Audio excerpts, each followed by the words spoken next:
Saúde está de volta e o papo agora é dieta para emagrecer. Muita gente nessa época do ano quer perder muito rápido aqueles quilinhos a mais. E a dieta em alta é a low carb, menos carboidrato e mais proteína no cardápio. Mas pega leve, nada de fazer loucuras. Pão, bolo, massas, farinha branca está riscada do cardápio da Gabriela há muito tempo. Em casa, só alimentos integrais, mas na medida certa. Até um grande prato de arroz integral e quinoa engorda, né? Se tu não souber quantificar o que é para comer. Lição que Gabriela aprendeu depois de fazer uma reeducação alimentar. Se eu voltar a comer do jeito que eu comia... E como é que era o jeito que tu comias? Eu comia um pouco mais desenfreado, né? Então, assim, comia até achar que eu estava satisfeita. Agora é uma nova fase. E para manter o peso, que nem sempre é fácil... Eu cuido, a quantidade de carboidrato eu acho que ela é um dos pilares da manutenção de peso. O carboidrato aparece numa grande quantidade no açúcar, nos alimentos à base de grãos, como pães, arroz, massa. Também é encontrado nas frutas e nas leguminosas, como feijão, lentilha. Nas verduras e legumes, nós ainda temos o carboidrato, mas numa quantidade menor. O nutriente no organismo se transforma em glicose, que é fonte de energia para o corpo.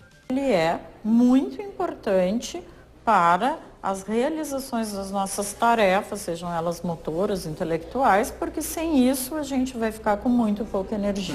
A tradicional pirâmide alimentar recomenda numa dieta normal o consumo diário entre 40% e 60% de carboidrato e de 10% a 15% de proteína. Mas quem quer emagrecer precisa mexer nesses números. Para Gabriela se livrar dos quilinhos a mais, foi preciso seguir uma dieta de 28% de proteína e 40% de carboidrato. Perdeu cerca de 5 quilos em 4 meses. Eu passei por um longo período de reeducação alimentar e ainda hoje, de tempos em tempos, vou lá na Nutri, peso, meço, reorganizo, digo que fiquei com fome de tarde, como é que a gente pode fazer, né? A nutricionista explica que uma dieta com menos de 45% de carboidrato já pode ser chamada de low carb, diferente daquelas que são radicais. Tiram o carboidrato do prato e aumentam as proteínas, uma alternativa para perder peso de um jeito bem rápido. Dieta sem carboidrato, funciona? Funciona.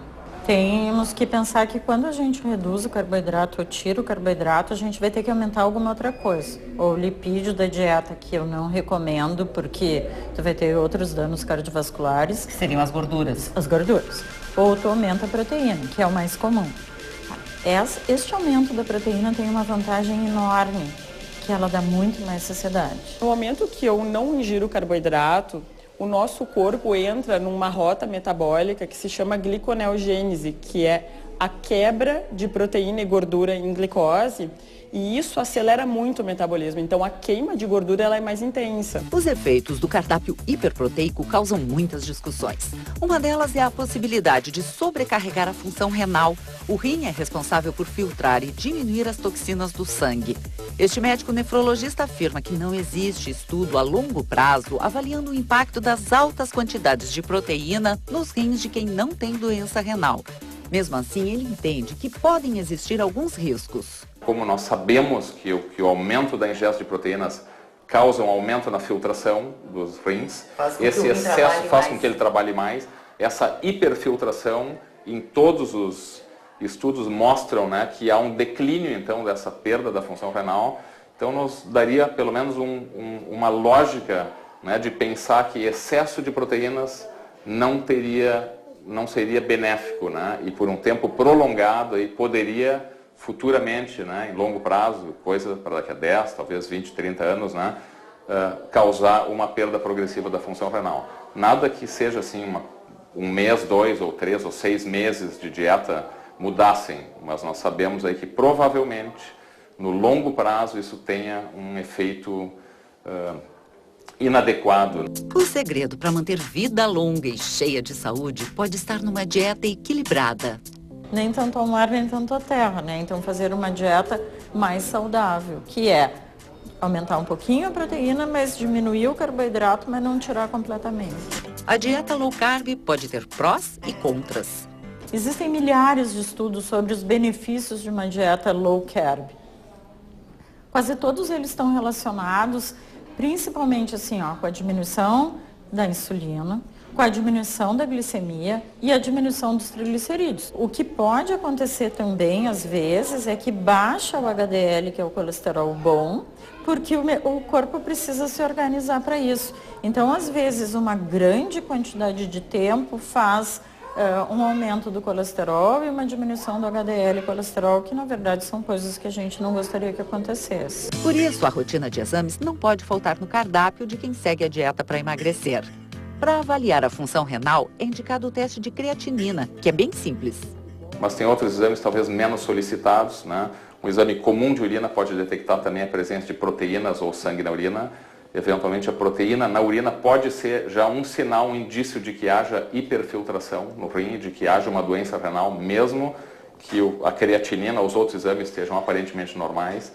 Existe um outro exame que é a microalbuminúria, que também é uma fase anterior à da proteinúria. Ele detecta uma pequena quantidade de proteínas na urina. Para perder peso sem perder saúde, vale investir na dieta individualizada. A fórmula para emagrecer é baseada num cálculo feito a partir do peso, altura, idade e característica de cada pessoa.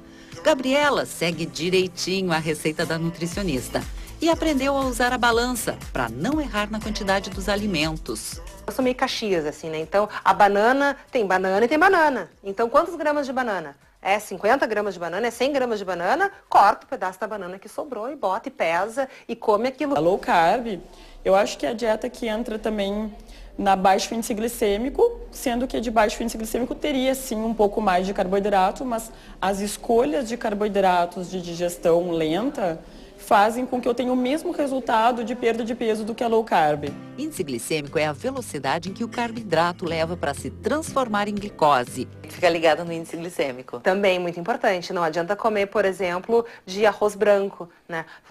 Se tu controlar a quantidade e não controlar a qualidade, pode ser um tiro no pé também. Arroz branco e todas as farinhas brancas estão na caixinha do índice glicêmico alto. Por isso, prefira sempre os alimentos integrais, porque tem índice glicêmico menor. Porque aquele carboidrato de digestão lenta vai demorar mais tempo para virar açúcar no nosso corpo. E ele não vai fazer com que o nosso corpo faça um pico de insulina. Porque o pico de insulina, o que faz? Esse é o grande problema, porque o pico de insulina não só vai fazer uma hipoglicemia reacional, ou seja, eu como, faço um excesso de glicose e logo baixo rapidamente, e essa queda faz com que a pessoa tenha mais fome, mais avidez por carboidratos, que é o que acontece com o doce. A pessoa que come doce é quase uma coisa compulsiva. Além disso, os alimentos de índice glicêmico alto, eles têm o poder de virar rapidamente gordura. O controle não é só no prato. A educadora física dá exemplo na academia. Quem malha precisa de carboidrato para ter mais energia na hora de fazer o exercício. Eu correlaciono muito com o nível de atividade física que eu tenho, né? Então, assim, se eu treino à noite, eu como carboidrato à noite, né? Às vezes para te dar energia para o exercício e às vezes para repor aquela energia que o exercício gastou. E para dar mais força na academia, entra o queridinho dos atletas, batata doce, um alimento saudável e com índice glicêmico baixo. Se ele é lento, ele vai virando glicose, a glicose entra na minha célula e meu corpo é capaz de consumir. Já as frutas têm índice glicêmico alto, mas são ricas em vitaminas e minerais, por isso não podem ficar fora do cardápio. Introduzir a fruta antes do exercício, porque ela vai ser utilizada como fonte de energia. Eu colocar a fruta junto com uma proteína que vai baixar o índice glicêmico dela. Por exemplo, à tarde, colocar um iogurte desses que tem mais proteína. Esses iogurtes gregos, eles têm mais proteína, comer junto com a fruta. Então é uma maneira de eu solucionar esse índice glicêmico maior. Gabriela descobriu que controlar o índice glicêmico e a quantidade de carboidrato só faz bem para ela. Comer uma fatia de pão integral no café da manhã, com uma porção de fruta e mais uma fonte de proteína, isso é um bom café da manhã. Uma proteína, por exemplo, um leite, um ovo ou uma fatia de queijo. Se eu comer no almoço uma colher de arroz integral ou seus derivados, junto com uma porção de carne e verduras e uma porção de fruta, eu tenho um belo almoço. E eu tenho mais carboidrato concentrado no começo do dia. E aí ter menos carboidrato durante a tardinha à noite, que é onde a gente já está gastando menos calorias. Equilíbrio no prato e exercícios. Uma combinação perfeita para controlar o peso.